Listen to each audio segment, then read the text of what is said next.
ये कहानी एक ऐसे खूबसूरत जंगल की है जहाँ हर सुबह फूल ऐसे खुलते थे जैसे जमीन ने आसमान के तमाम रंग अपने दामन में समेट लिए हों। और यहाँ के जानवर वो तो बस अपनी ही मस्ती में रहते हैं। अरे चिंटू, जरा आहिस्ता। तुम्हारी उछल कूद से तो मुझे लगता है आज जंगल में कोई जलजला आ रहा है। हाँ। अरे मीठो, तुम तो बस बातें बनाते हो। देखो पोलुव कितना मजा कर रहा है। चिल्लू मुझे भी फव्वारे से शावर दे दे। ये लो।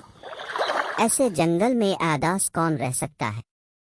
सच कहा पोलो, हमारा रंगीन जंगल तो किसी ख्वाब से कम नहीं, जहाँ के जानवर न सिर्फ एक दूसरे के दोस्त हैं बल्कि एक बड़े खानदान की तरह रहते हैं। उन्हें अंदाजा नहीं था कि उनकी ये खूबसूरत दुनिया कितनी जल्दी बदलने वाली है जब एक काला साया उनकी खुशियों को निगलने की कोशिश करेगा। ये वो लम्हा था जब उनकी दोस्ती, हिम्मत और आपस का प्यार एक ऐसी आजमाइश से गुजरने वाला था। ये कैसी जगह है पोलो? मुझे तो यहाँ डर लग रहा है। हमारा जंगल तो हर जगह हरा भरा और रंगों से भरा है। यहाँ तो सब कुछ ऐसे है जैसे किसी ने सारे रंग चारा लिया। एक अजीब सी सर्दी महसूस हो रही है। मुझे भी समझ नहीं आ रहा। मैंने ऐसी जगह पहले कभी नहीं देखी। ऐसा लगता है जैसे यहाँ कभी जिंदगी थी ही नहीं। मीठो तेज नजरें जमाए जमीन पर कुछ चमकता हुआ देखता है। वो थोड़ा सा झुक कर इस चीज को गौर से देखता है। वो चमकती हुई चीज तुमने देखी? मीठो अपनी चूंच से एक चमकती हुई चीज की तरफ इशारा करता है जो बंजर जमीन में आधी धंसी हुई है। ये तो कुछ खास लग रहा है। चिंटो फौरन इस चीज की तरफ दौड़ता है। वो जमीन से इसे निकालता है। जैसे ही इसने बीज को हाथ में लिया, बीज से एक हल्की सी गर्माहट इसके हाथों में फैल जाती है। वाह, ये तो जादुई लग रहा है।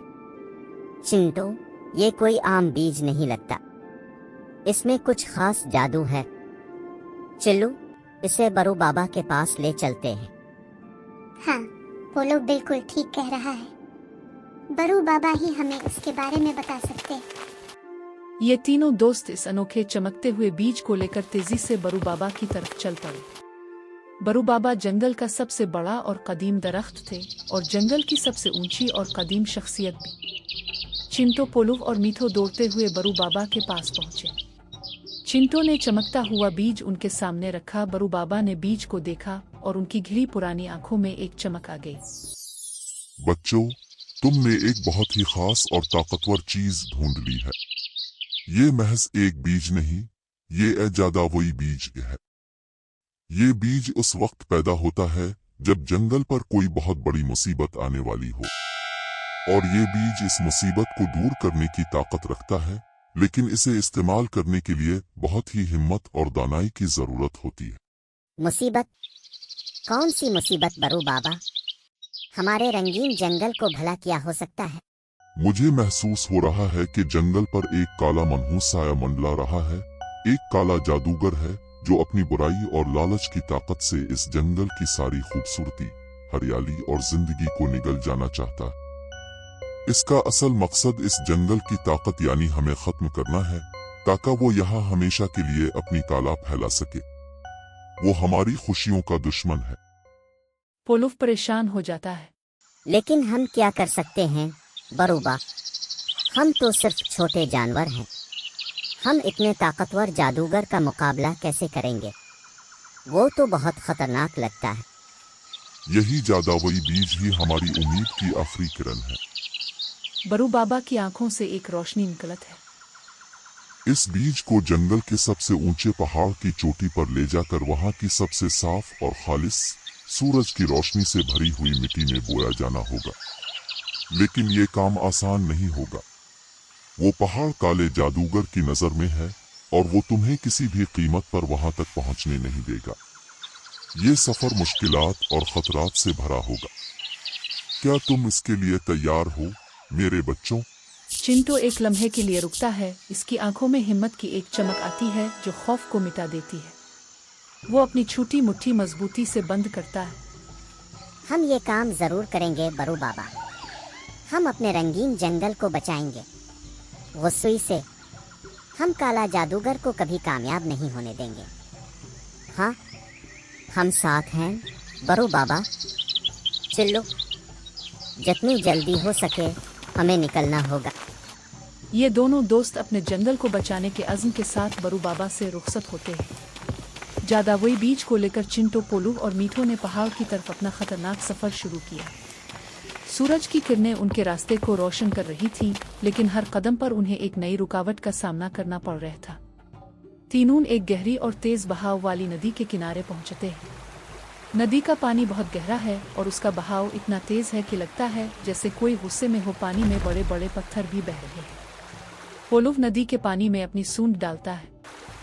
ओहे, ये नदी तो बहुत गहरी है और उसका बहाव भी बहुत तेज है। मैं कैसे पार करूंगा? मुझे डर लग रहा है, कहीं मैं बाना जाऊं।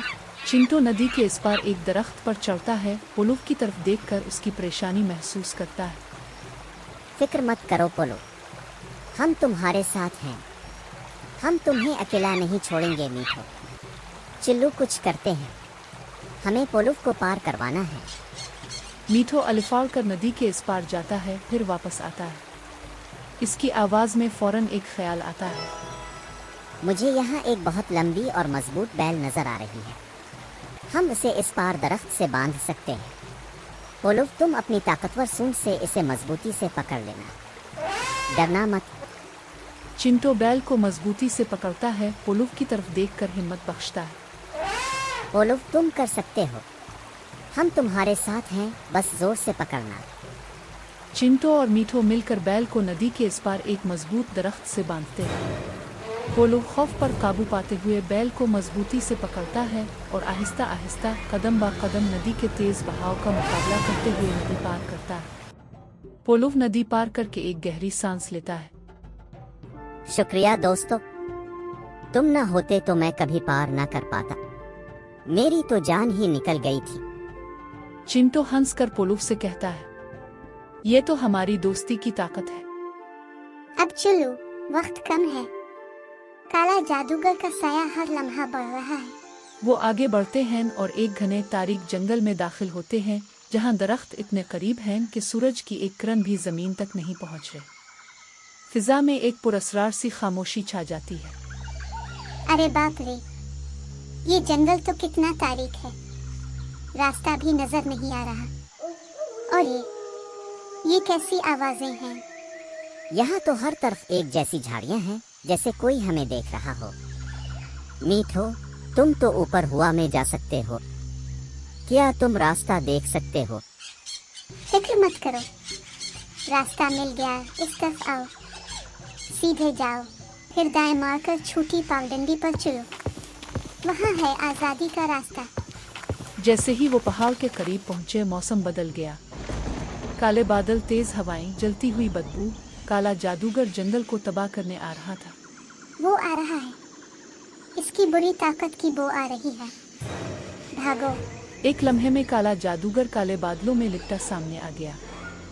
आंखें सुर्ख, छड़ी से निकली काली रोशनी, चेहरे पर शैतानी मुस्कुराहट। हाय हा, तुम मुझे नहीं रोक सकते, ये बीज मेरा है। जादूगर छड़ी घुमाता है, काला धुआं बढ़ता है। चिंटो और मीठो फौरन एक ऊंचे दरख्त पर चढ़ जाते हैं, लेकिन पोलू अपनी रफ्तार की वजह से इस काले धुएं में फंसने लगता है। पोलू चीखता है, बचाओ। धुआं हिट जाता है। जादूगर फिर हमला करता है। जमीन फट जाती है और बीज जमीन में गिर जाता है। बीज, मेरा जादुई बीज। मीठो अलिफाड़ता है और बीज पकड़ लेता है। मैंने पकड़ लिया, बीज मेरे पास है। तुम्हें कीमत चुकानी पड़ेगी। मीठो ऊपर हुआ में जाता है, लेकिन धुआं इसे गिरा देता है और मीठो जमीन पर गिर जाता है। मीठो, जल्दी करो, ये आखिरी मौका है। तीनों दोस्त हिम्मत से चोटी की तरफ भागते हैं। जादूगर पीछा करता है। हाय हा, अब तुम कहाँ जाओगे? तीनों पहाड़ की चोटी पर पहुंचते हैं। चिंटू बीज मिट्टी में दबाने के लिए झुकता है, लेकिन जादूगर एक हाथ के इशारे से इस पर पत्थर फेंक देता है। चिंटू दावर जाकर गिरता है। पोलो पत्थर को रोकने की कोशिश करता है। चिंटू दर्द से चीखता है। मीठो जादूगर पर हमला करता है, लेकिन इसे भी दूर फेंक दिया जाता है। चिंटू इन सावाहे के साथ याद करता है, ये बीज जंगल की उम्मीद है। और इसे जमीन में दबा देता है। बीज से एक छोटा सा पौधा निकलता है जो एक ही लम्हे में तेजी से बढ़ने लगता है। पौधा बढ़ता गया और उसकी जोड़ें जमीन में हजारों मील गहराई तक फैल गईं। बीज से रोशनी निकलती है, जादूगर पीछे हट जाता है। जंगल में हर जगह जिंदगी वापस आ जाती है। नहीं, मेरी ताकत नहीं जा सकती। पौधे से ताकतवर रोशनी निकलती है जो जादूगर पर गिरती है। काला जादूगर एक छोटा सा बेजरर कीड़ा बन जाता है। हमने कर दिखाया, जंगल बच गया।